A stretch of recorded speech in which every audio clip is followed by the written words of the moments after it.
and the review which has called for a radical shift in the way that police handle crimes against women and girls.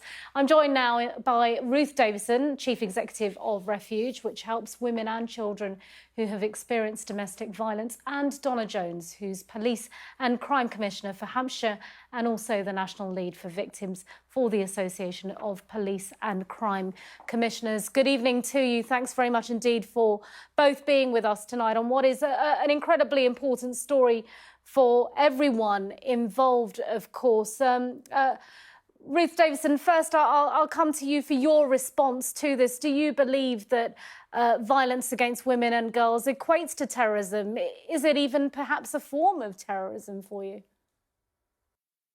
Thank you firstly for having me on the programme. Yes, we at Refuge and others who work in this sector have known for a long time that language like epidemic is not extreme. This is the reality of what we're experiencing and seeing on the ground. 2 women are killed every single week by their current or former partner. Another 3 are left with no option but to take their own lives. These are terrifying statistics, and to see this report saying that radical change is needed to have this addressed as seriously as we address other serious crimes is very welcome and very overdue. At Refuge, we're now saying let's turn these words into action and let's start to implement some of these changes because they are very, very much needed. Donna Jones, your reaction to the report, and as Ruth says, that this has been a long time coming. It really is time for action, not just reports and words, perhaps. I completely agree. And again, good evening and thank you for having me on to talk about such an important issue. And I do welcome Zoe Billingham's report today. In fact, her last one as an Inspector of Constabularies in the UK. It's a crucial report commissioned, as we know, by our Home Secretary, Priti Patel. And for me, as you've said, as a national lead for victims, this is about really making sure that we prevent these crimes happening at the rate they are in the future. So much more can and should be done. And I think the questions now are what happens next. Will the Home Secretary, include this report and its findings and its recommendations in this strategic policing requirement? It's all very well and good talking about prevention. We need expedited cases through the courts. We need greater awareness campaigns nationally, because when I talk to most of my friends, they were as young as 11, 12 or 13 when they first experienced their first form of any kind of sexual harassment. That has to stop. I want to stay with you, Donna Jones, because the report also listed, problems, unevenness and inconsistencies as far as the police approach to these issues was concerned. Surely training and education cannot solely resolve this now. More needs to be done. What could that be from your experience of what you've witnessed? Yes, look, I think this has to be a multi-agency solution.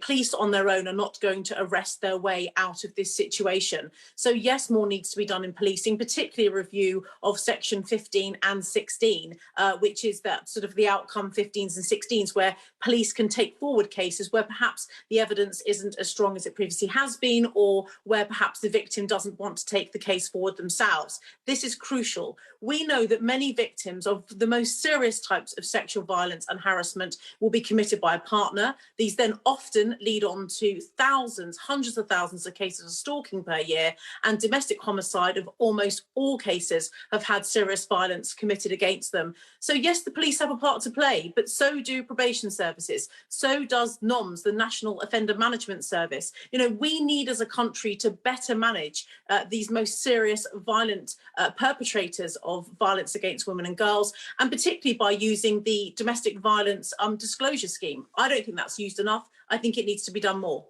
Ruth Davidson, what would you like to see changed, and any response to what Donna Jones has had to say there? Well, I agree with Donna. I think the report calls out that this is caused by deep-rooted, pervasive and prevalent patriarchal and misogynistic attitudes in society. It is vital and urgent that the police are reformed, but that can't be the end of the problem. That can't be the whole solution. So the fact that a whole systems approach is outlined in this report is really encouraging to us. We have to work across the criminal justice system, across policing, the judiciary, and all elements of government, as well as the frontline organisations like Refuge, working with women every single day to find solutions that challenge the fact that in our society, this kind of violence, this kind of crime is tolerated in a way that other crimes just are not. I know that 4 out of 5 of the women that we support at the moment do not approach the police.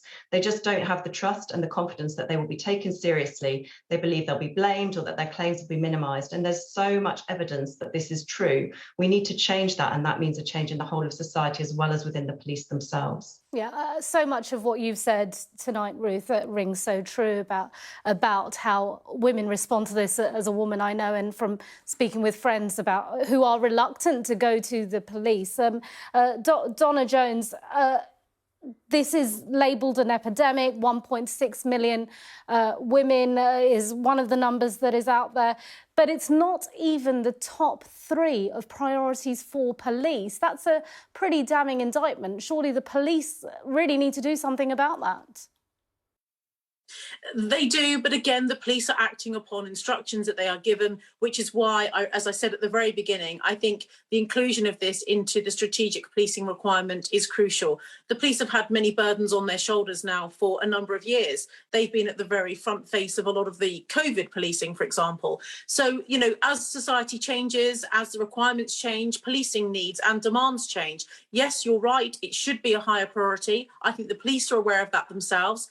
As I say, it needs to be a multi-agency approach. It is serious. And, you know, when I've been to custody in my own patch across Hampshire and the Isle of Wight, you know, 30 to 40% as a minimum of people will be in custody, even at 10 o'clock on a weekday morning, will be domestic violence, alleged domestic violence perpetrators. It is a huge issue. My area is not unusual. This follows suit across the whole country. And I think the work that people like Ruth and Refuge are doing is absolutely outstanding. And some of the stories of the people that they are helping are truly heartbreaking. And I want to say thank you to her and her organisation for what they are doing.